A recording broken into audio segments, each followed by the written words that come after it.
যদি কোনো ব্যক্তি কার মা বাবাকে গালি দেন, ওই ব্যক্তিকে রাসূলুল্লাহ সাল্লাল্লাহু আলাইহি ওয়াসাল্লাম কি বলিয়া ঘোষণা করেছেন।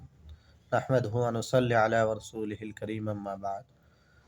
রাসূলুল্লাহ সাল্লাল্লাহু আলাইহি ওয়াসাল্লাম ইরশাদ ফরমাইয়াছেন, যে ব্যক্তি কোনো ব্যক্তির সাথে কথাবার্তার মাধ্যমে ঝগড়া হয়ে যায়, ওই ব্যক্তি অন্যর মা বাবাকে গালি দেন, রাসূলুল্লাহ সাল্লাল্লাহু আলাইহি সাল্লাম বলেছেন ওই ব্যক্তির কাছে মুনাফিকের আলামত আছে।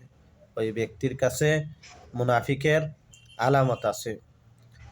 যদিও আমাদের এইরকম কোনো দিন কাহারও সাথে হইয়া যায়, আমি আপনার কাছে অনুরোধ করতে চাই, অন্যর মা বাবাকে নিয়ে কখনো গালিগুলোজ করবেন না।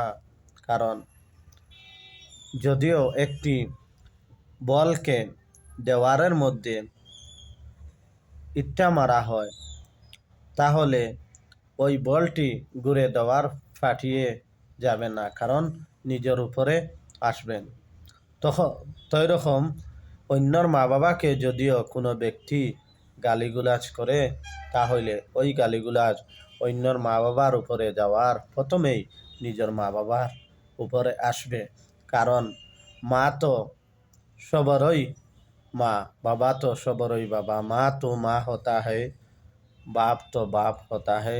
इसलिए हम लोगों को चाहिए, जिस तरह हम अपने वालिदैन की मोहब्बत करती है, उस तरह दूसरों को वालिदैन की भी मोहब्बत करना।